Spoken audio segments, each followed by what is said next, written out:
দিল্লি আজ করতে পারেনি, ভারতে আশ্রয় নিতে বাধ্য হবেন হাসিনা। এবং সর্বশেষ জানাবো, পতনের আগের রাতেও দমনের চেষ্টায় ছিলেন শেখ হাসিনা। এতক্ষণ শুনছিলেন সংবাদ শিরোনাম, এবার বিস্তারিত। দিল্লি আজ করতে পারেনি, ভারতে আশ্রয় নিতে বাধ্য হবেন শেখ হাসিনা। 2024 সালের 5 আগস্ট ছিল ভারতের পার্লামেন্টের মনসুন সেশনের শেষ সপ্তাহের প্রথম দিন। অধিবেশনে অনেকগুলো জরুরি বিল তখনও পাশ করানোর বাকি, অথচ হাতের সময় খুব কম। কাজেই ট্রেজারি বেঞ্চের ব্যস্ততা ছিল তুঙ্গে। রাজধানীতে নেতামন্ত্রীদের দৌড়াদৌড়ি চলছিল যথারীতি। এরই মধ্যে প্রধানমন্ত্রী নরেন্দ্র মোদীর সবচেয়ে আস্থাভাজন 3 লেফটেন্যান্ট, পররাষ্ট্রমন্ত্রী এস জয়শঙ্কর, জাতীয় নিরাপত্তা উপদেষ্টা অজিত দোভাল আর স্বরাষ্ট্রমন্ত্রী অমিত শাহ, তাদের কিন্তু সতর্ক নজর রাখতে হচ্ছিল একটি প্রতিবেশী দেশের খুব গুরুত্বপূর্ণ ঘটনা প্রবাহের দিকে। সেদিন সকাল থেকেই বাংলাদেশে মার্চ টু ঢাকা কর্মসূচি নিয়ে লাখ লাখ বিক্ষোভকারীর রাজধানীকে অবরুদ্ধ করে ফেলার কথা। প্রধানমন্ত্রী শেখ হাসিনা কিভাবে সেই পরিস্থিতি সামাল দেন, এই ত্রয়ী চোখ রাখছিলেন সেদিকেই। কারণ সেই আন্দোলনের পরিণতি যাই হোক, ভারতের ওপর তার প্রত্যক্ষ ও পরোক্ষ প্রভাব পড়তে বাধ্য। এবং যতই হোক, প্রধানমন্ত্রীর টিমে দেশের অভ্যন্তরীণ বা বৈদেশিক নিরাপত্তা ও পররাষ্ট্রনীতির প্রধান কাণ্ডারি এই 3 জনই। এবং তাদের প্রত্যেকের কাছেই গোয়েন্দা কর্মকর্তাদের ব্রিফ ছিল শেখ হাসিনা তার রাজনৈতিক জীবনের সবচেয়ে কঠিন চ্যালেঞ্জের মুখোমুখি ঠিকই, কিন্তু শেষ পর্যন্ত তিনি হয়তো এই সংকটও সারভাইভ করে যাবেন। ঠিক এই জন্যই 5 আগস্ট সকালেও ভারত সরকারের শীর্ষ নীতি নির্ধারকরা ঘুণাক্ষরেও আঁচ করতে পারেনি। দিনের শেষে সেই শেখ হাসিনায় নাটকীয় পরিস্থিতিতে ভারতের মাটিতে আশ্রয় নিতে বাধ্য হবেন। এমনকি 5 আগস্টের আগে শেষবার যখন হটলাইনে প্রধানমন্ত্রী শেখ হাসিনার সঙ্গে প্রধানমন্ত্রী মোদীর কথাবার্তা হয়, তখনও এই ধরনের কোনো সম্ভাবনা নিয়ে আলোচনাই হয়নি। তবে 2 দেশের সদ্য নিয়োগপ্রাপ্ত সেনাপ্রধান ভারতের জেনারেল উপেন্দ্র দ্বিবেদী এবং বাংলাদেশের জেনারেল ওয়াকারুজ্জামান অবশ্য তার কয়েকদিন আগে থেকেই নিজেদের মধ্যে সার্বক্ষণিক যোগাযোগে ছিলেন।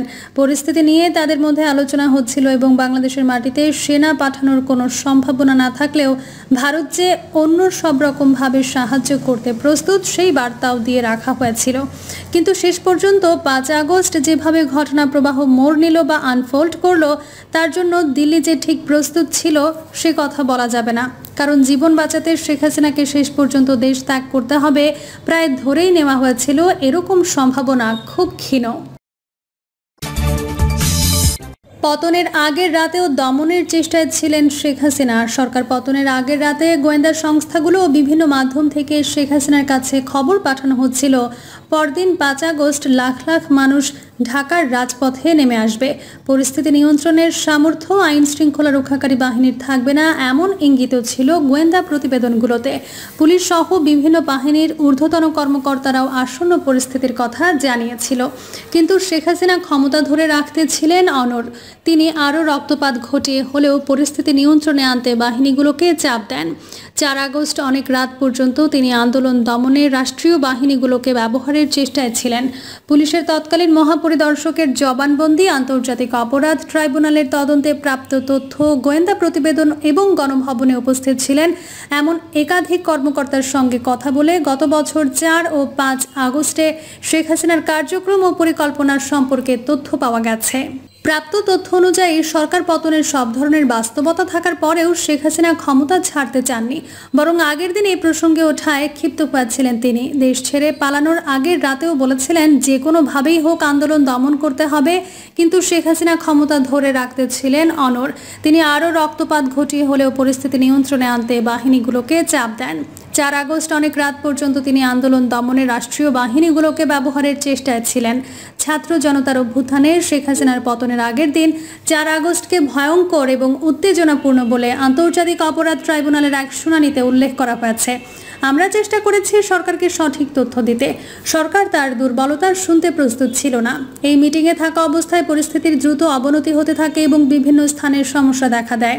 পরে বৈঠক মুলতবি হয়।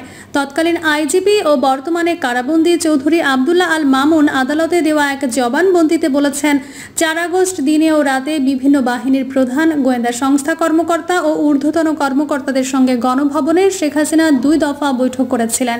এর মধ্যে বেলা 11টায় আবদুল্লাহ আল মামুন নিজে 3 বাহিনীর প্রধান, তৎকালীন আইনমন্ত্রী, স্বরাষ্ট্রমন্ত্রী সহ নিরাপত্তা সংক্রান্ত জাতীয় কমিটির বৈঠক হয়।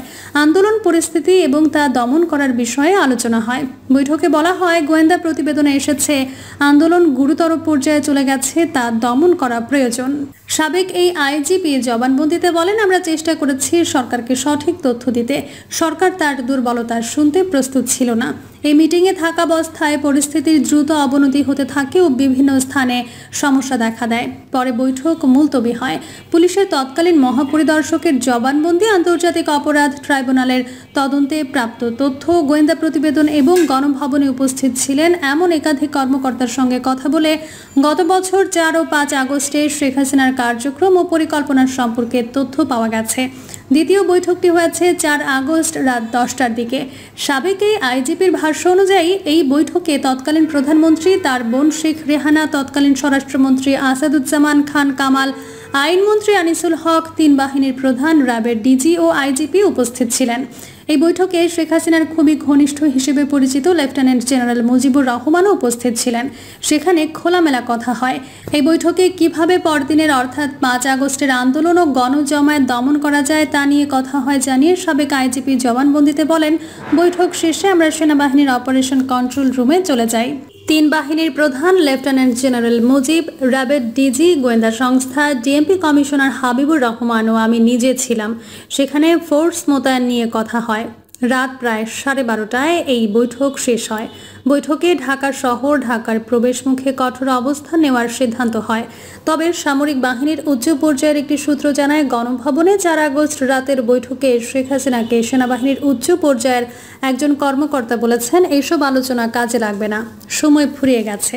এদিকে প্রভাবশালী একটি দেশের কূটনৈতিক সূত্র থেকে জানা গেছে, 4 আগস্ট দিবাগত রাত 2:30টায় তৎকালীন আইনমন্ত্রী আনিসুল হক ও প্রধানমন্ত্রীর উপদেষ্টা সালমান এফ রহমান প্রভাবশালী ওই দেশের দূতাবাসকে জানিয়েছিলেন যে শেখ হাসিনা পদত্যাগের সিদ্ধান্ত নিয়েছিলেন। সেনার সদর ঘনিষ্ঠ একটি সূত্র জানায়, 5 আগস্ট ভোর 4টায় ডিজিএফআইয়ের তৎকালীন মহাপরিচালককে রাজনৈতিক দলগুলোর সঙ্গে যোগাযোগ করতে বলেছিলেন সেনাপ্রধান, যাতে 5 আগস্ট বিকেলে সেনার সদরে বৈঠকে দলগুলোর নেতারা আসেন।